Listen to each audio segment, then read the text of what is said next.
আমার আল্লাহর মায়া কি কম। আল্লাহ বলে গোলাম তোর মা বাবার থেকে আমি মাওলার মায়া যে কত গুণ বেশি। সন্তানের কান্না দেখলে যদি মা বাবার অন্তরে মায়া হয়, ওরে মা বাবায় তো করে বানায় নাই, এত সুন্দর চেহারাটা দিয়ে বানাইছি আমি, তোর জবান দিয়া কথা বলার শক্তি দিয়েছি আমি, আরে তোরে খানার ব্যবস্থা করেছি আমি, ঘুমের ব্যবস্থা করেছি আমি। ওরে বান্দা তুই আমার দেওয়া জবান দিয়া যদি একবার আল্লাহ বলিয়া মুহাব্বতে ডাক দাও, ওরে আমি মাওলার কুদরতি অন্তরে মায়ার আমি আল্লাহ পাক রহমতের দরজা দিয়া তোরে ডাক দিয়া নিয়ে বলবো তোরে চোখের পানিটা যখন তুই ছেড়ে দিবি, আমি আল্লাহর মায়া কেন হবে না? 99 গুণ মায়া নিয়ে আমি তোর দিকে তাকাইয়া থাকি। কখন তুই জিজ্ঞাসা দিবি আল্লাহকে মায়া করে একবার আল্লাহ বলে ডাক দিবি। ইমাম সাহেবের পরামর্শ নিয়া ওই জাহান্নামী গুনাহগার বান্দা রাতের গভীর, আজ রাতে আর ঘুমায় না, রাতের শেষ ভাগে আজকে মালিকের ডাকবে।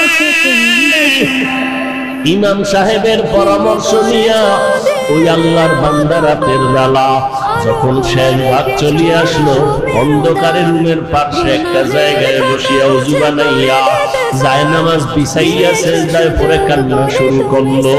ও আল্লাহ আমারে মাফ করে দাও, আমাকে মাফ করে দাও, ইয়া রব্বি গফিরলি, ইয়া রব্বি গফিরলি, ইয়া রব্বি গফিরলি। এমন কান্না ঘরের বাচ্চারা পর্যন্ত এক পর্যায়ে আওয়াজ বাড়তে বাড়তে সজাগ হয়ে গেছে। স্ত্রী ডাক দিয়ে কয়, ও স্বামী আমার, তুমি জীবনভর এত অন্যায় করছো, এখন কান্না করতেছো কেন? বলে আল্লাহর কাছে ক্ষমা চাই। হঠাৎ করে গাইবি একটা আওয়াজ, রে বান্দা তুই যতই কাঁদো তোর খবর নাই, খবর নাই, খবর নাই। ওরে তুই কান্না করে কি লাভ? এত বড় বড় অন্যায় তুই করছো।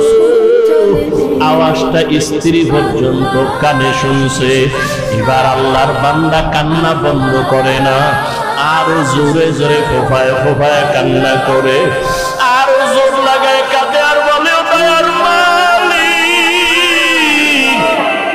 গুনার কারণে ফিরাইয়া দিও না, ওরে আমার মতো গুনাহগার কেউ নাই। শয়তানের ধোঁকায় পড়ে গুনাহ করলাম, গুনার কারণে আমার হাত না পাক, আমার চোখ না পাক, আমার জিহ্বা না পাক, আমার অন্তর না পাক, আমার মতো জাহান্নামী কেউ নাই। মানুষ আমারে ভালো বলে, আসলে আমি তো বড় খারাপ মানুষ। আমার জবানটা গুনার কারণে না পাক, আমার চোখ দুইটা গুনার কারণে না পাক। স্ত্রী ডাক দিয়া বলে, তুমি গাইবি আওয়াজ শুনো নাই, তোমার ক্ষমা নাই, তুমি আবার কান্না করো কেন? আল্লাহর বান্দা বলে, বিবি বলো এই কান্নার দরজা বাদ দিয়া অন্য কোন দরওয়াজা আছে নাকি, বলো সেখানে গিয়া কান্না করব।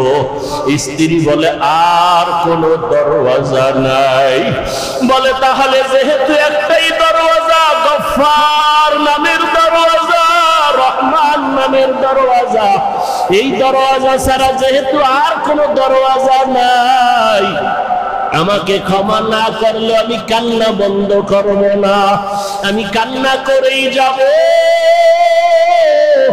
একটা সন্তান কান্না করলে মা বাবায় যদি মায়া করে, একটা ছাত্র কান্না করলে যদি শিক্ষকের মায়া বাড়ে, আমার রহমানের দরজা আমি ছাড়বো না, কান্না করতেই থাকবো। আমার পরিণামে যা হবার হবে, তবে কান্না আর আমি বন্ধ করব না। এই বলি আবার কান্না শুরু, আর ডাকেও দয়ার মালিক, তোমার বান্দা তুমি বানাইছো, তোমার ছেলে নাই মেয়ে নাই, আমরাই তোমার আদরের গোলাম। শয়তানের ধোঁকায় পড়ে গুনাহ করেছি, গুনার দিয়ে তাকাইয়া ফিরাইয়া দিও না রে আল্লাহ। গুনার কারণে দিলটা পাথর, চোখে পানিও না। নাই। ও আমার গুনাহগার বাবারা, ও যুবক বাবারা, চোখে কি পানি নাই? গুনার কথা স্মরণ করে আমার মালিকের ডাক দাও আর আমার মালিকের কাছে ক্ষমা চাও।